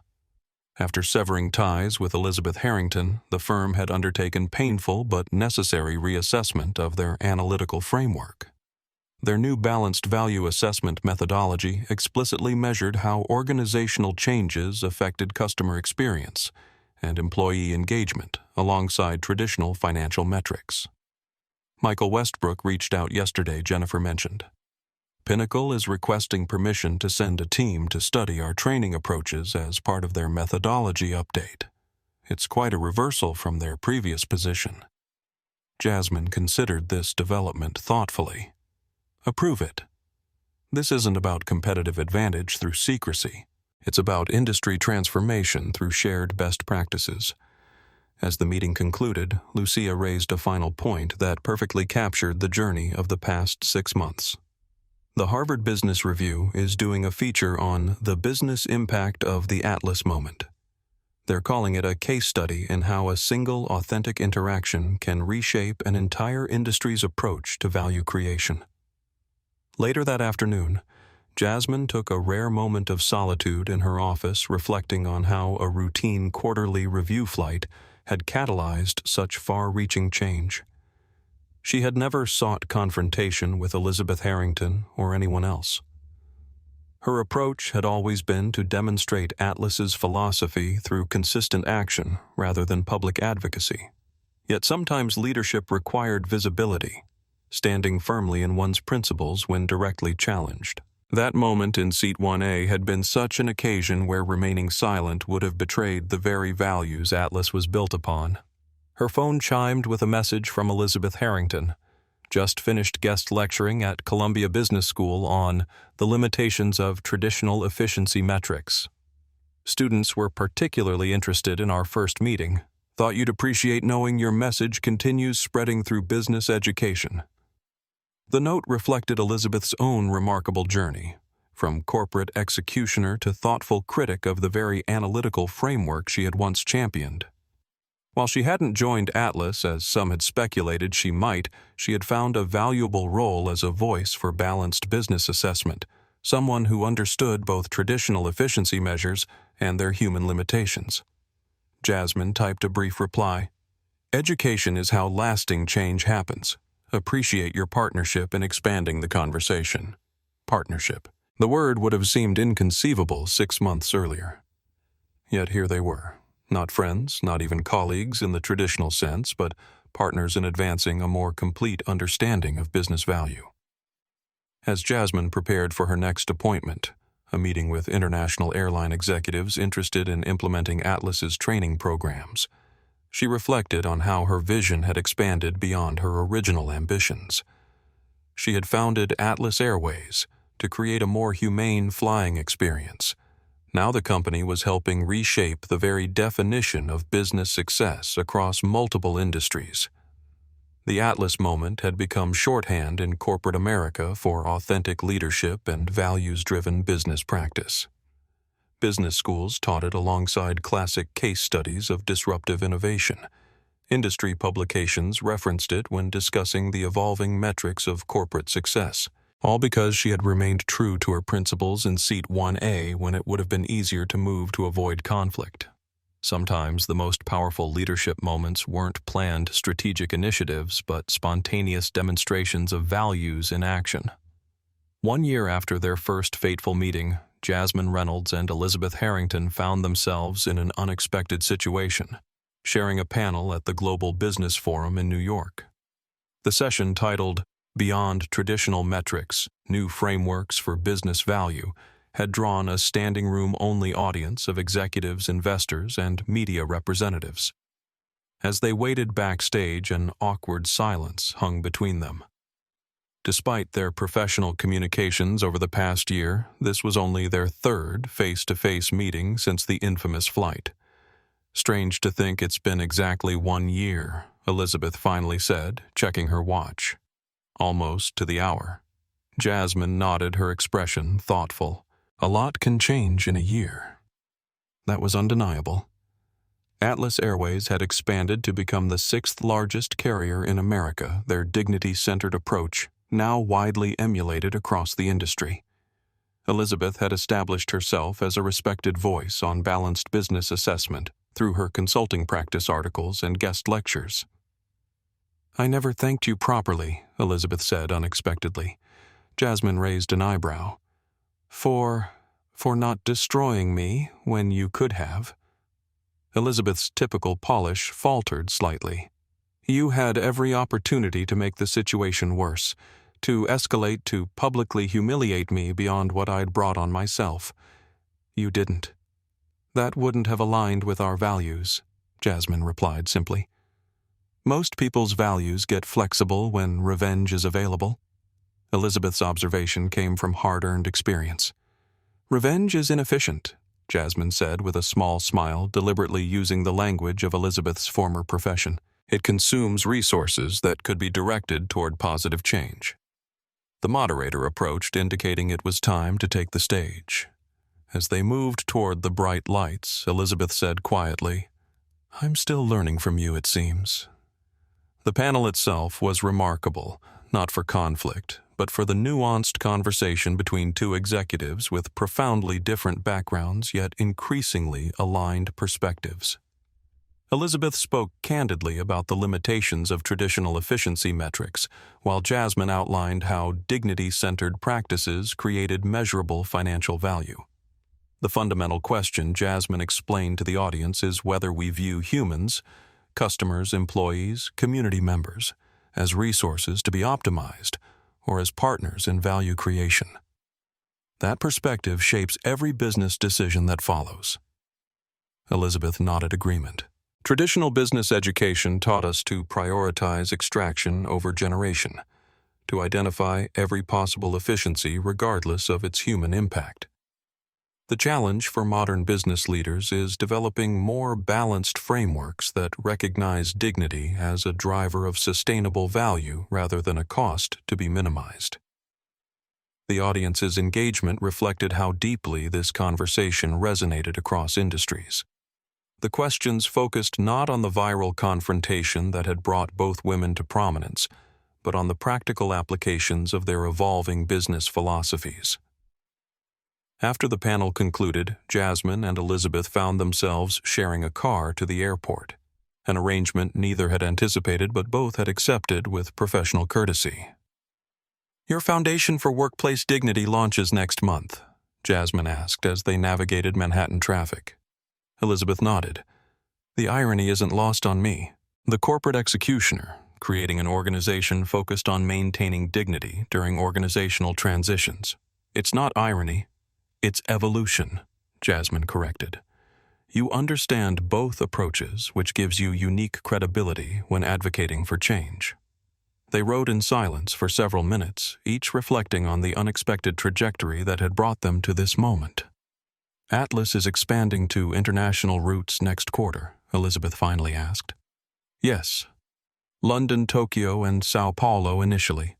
The same model, dignity first across all passenger classes and employee roles. The conventional wisdom said it wouldn't work domestically, let alone internationally," Elizabeth noted. "Yet your metrics show otherwise." "Conventional wisdom often confuses tradition with evidence," Jasmine replied. "People told me no one cared about being treated with dignity in economy class if the fare was low enough. Our load factors prove that assumption wrong every day." As they approached JFK, Elizabeth seemed to reach a decision about something she'd been considering. "I've been approached by several airlines about developing transition frameworks for shifting to more dignity-centered operations. I've hesitated to accept because it feels presumptuous given my history." Jasmine considered this thoughtfully. Who better to guide that transition than someone who deeply understands both approaches? "Your experience with Pinnacle gives you insight into the limitations of pure efficiency models. Your work since then demonstrates commitment to more balanced frameworks. You wouldn't consider it inappropriate." "Given how we met, the Atlas moment wasn't the beginning or end of either of our stories," Jasmine said. "It was simply a catalyst that accelerated changes already underway. Your work since then stands on its own merits." Their car arrived at the terminal. Before they parted ways, Jasmine to a flight to Washington, D.C. for regulatory meetings, Elizabeth to Chicago for a speaking engagement, they shared a brief but significant handshake. "Safe travels," Elizabeth Jasmine said with genuine goodwill. "You too," Elizabeth replied, then added with a hint of her old confidence. "Though I suspect any plane with you aboard automatically offers superior service." As they went their separate ways, both women reflected on the unexpected connection that had developed from their initial conflict. Not friendship in the conventional sense, but mutual respect forged through shared commitment to transforming business practice. Neither could have predicted this outcome when they had first encountered each other in the first-class cabin of Flight 207. Yet here they were a year later, aligned in purpose if not in position, both working to advance dignity as a core business principle rather than a peripheral consideration. Their journeys had become intertwined in ways neither could have anticipated. Jasmine as the visionary who had built a business model that challenged industry assumptions, Elizabeth as the converted skeptic whose very transformation lent credibility to the change she now advocated. Together they were helping reshape how business value was defined and measured across corporate America, an unexpected partnership born from confrontation but sustained through shared purpose. 2 years after the viral moment that changed both their trajectories, Jasmine Reynolds stood in the newly completed Dignity Center at Atlas Airways headquarters in Atlanta. The state-of-the-art training facility represented the culmination of a vision that had expanded far beyond her original ambitions for Atlas. The center would serve as both training ground and think tank, teaching dignity-centered business practices to executives from across industries, while researching new ways to measure and enhance the value of human respect in commercial settings. As Jasmine cut the ceremonial ribbon, she was surrounded by the people who had been part of Atlas's remarkable journey, board members who had supported her unconventional approach, early employees who had helped build the airline's distinctive culture, and investors who had backed her vision when industry experts deemed it non-viable. Standing discreetly to one side was Elizabeth Harrington, invited not as a central figure, but as someone whose role in the Atlas story had proven unexpectedly significant. 2 years ago, Jasmine addressed the assembled crowd. "We set out to prove that dignity creates value, not just moral value, but financial value. Today, our results speak for themselves." The metrics supported her assertion. Atlas had grown from a regional carrier to a major international airline with routes across 4 continents. Their customer loyalty metrics led the industry by substantial margins. Their employee retention rate exceeded industry averages by 42%, dramatically reducing training costs and service inconsistencies. "The Dignity Center represents the next phase of our mission," Jasmine continued, "not just demonstrating our approach through our operations, but actively sharing best practices across industries. Because when business becomes more humane for everyone, we all benefit: customers, employees, and yes, shareholders too." After the ceremony, Jasmine gave Elizabeth a private tour of the center, including a display that thoughtfully acknowledged the Atlas moment as a catalyst for industry-wide conversation about customer dignity. "You've presented it very diplomatically," Elizabeth noted, studying the exhibit that mentioned neither her name nor Pinnacle Consulting specifically. "It was never about individuals," Jasmine replied. "It was about competing approaches to business value." The exhibit emphasized the positive outcomes rather than the confrontation itself. The industry-wide reassessment of customer experience metrics. The regulatory reforms ensuring equal treatment regardless of fare class. The shifting investor perspective on the relationship between dignity and sustainable profitability. "Your foundation's work is referenced prominently," Jasmine pointed out, indicating a section on organizational transitions. Indeed, the Elizabeth Harrington Foundation for Workplace Dignity had become an unexpected force for positive change in corporate America. Drawing on Elizabeth's unique perspective as someone who had orchestrated countless downsizings before recognizing their human limitations, The foundation developed frameworks for maintaining employee dignity during necessary organizational changes. "We've trained over 200 companies this year alone," Elizabeth said with quiet pride, "teaching them how to handle difficult transitions without destroying the dignity of those affected." Her journey from corporate executioner to dignity advocate represented one of the most remarkable professional transformations in recent business history. Industry publications that had once profiled her ruthless efficiency now covered her thoughtful approaches to balanced organizational assessment. "I still review financial metrics and operational efficiencies," she explained, "but now within a framework that recognizes their human context and long-term implications." As they completed the tour, the two women found themselves in the center's main auditorium, where training sessions would soon begin for airline representatives from around the world. "I never imagined this outcome when I founded Atlas," Jasmine admitted, surveying the space designed to share their approach industry-wide. "I thought success would mean running one airline according to our values. I didn't anticipate helping transform the entire industry's understanding of value creation." The Atlas moment accelerated everything Elizabeth observed.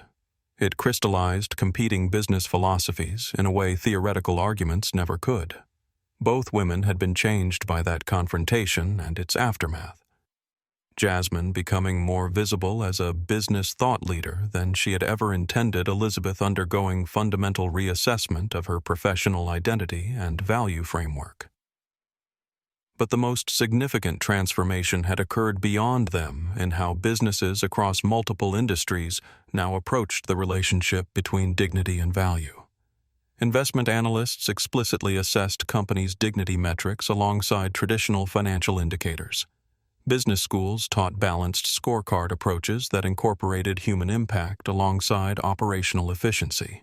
Regulatory frameworks increasingly recognized dignity as a measurable component of service quality. "We're building something that will outlast both of us," Jasmine said as they prepared to rejoin the anniversary celebration.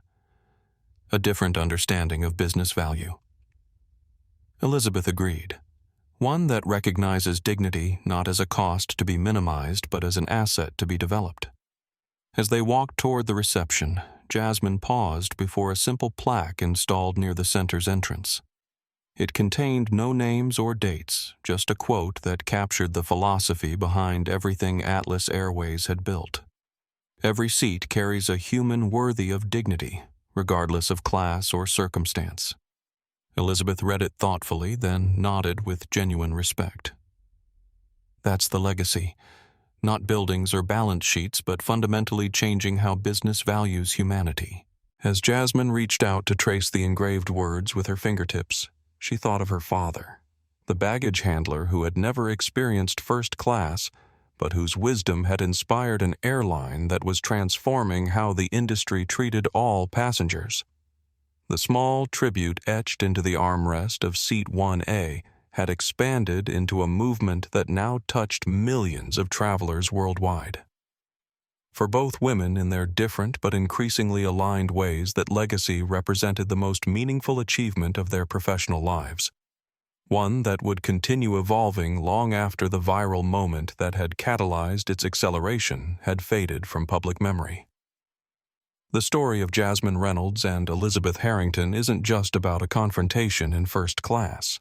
It's about how one authentic moment can reveal competing visions of value, purpose, and dignity that shape our world far beyond a single flight or company. When Elizabeth approached Seat 1A, she brought with her not just personal entitlement, but an entire business philosophy that had dominated corporate America for decades. One that viewed efficiency as the ultimate goal, human dignity as a dispensable luxury, and value extraction as the path to success. When Jasmine refused to move, she wasn't just protecting her assigned seat. She was standing firm in a different vision of business, one where dignity creates sustainable value, where respect generates loyalty, and where success is measured not just in quarterly profits, but in human impact. Their confrontation became a catalyst because it perfectly crystallized a choice facing organizations across every industry. Will we treat humans as units to be processed efficiently, or as partners in creating lasting value? Will we measure success solely through traditional metrics, or develop more balanced frameworks that capture the full spectrum of business impact? Will we optimize for short-term extraction or build for sustainable growth? The transformation that followed, not just at Atlas Airways or for Elizabeth personally, but across corporate America, demonstrated something powerful. Dignity isn't just morally right, it's financially sound. Treating people with respect doesn't reduce profitability. It enhances it through loyalty, engagement, and sustainable growth. 2 years after their confrontation, we've seen this understanding reshape business practices across multiple industries. Companies that once dismissed customer experience as an unnecessary cost now measure it as a value driver. Organizations that viewed employee well-being as peripheral now recognize it as central to sustainable performance. Investors who focused exclusively on quarterly metrics now assess dignity practices as indicators of long-term viability. But perhaps most importantly, we've witnessed the power of standing firmly in your truth, even when it would be easier to move. Jasmine Reynolds could have switched seats to avoid confrontation. Instead, she maintained her dignity and in doing so catalyzed a movement that transformed far more than one airline or industry. That's the power of the Atlas moment. The recognition that sometimes the most meaningful changes begin not with grand strategies or elaborate initiatives, but with one person refusing to compromise their dignity or principles when directly challenged. Every day, each of us faces similar choices in smaller ways. Do we speak up when we witness someone being treated without respect? Do we challenge assumptions that prioritize efficiency over humanity? Do we measure success solely through traditional metrics, or consider the fuller spectrum of impact our actions create?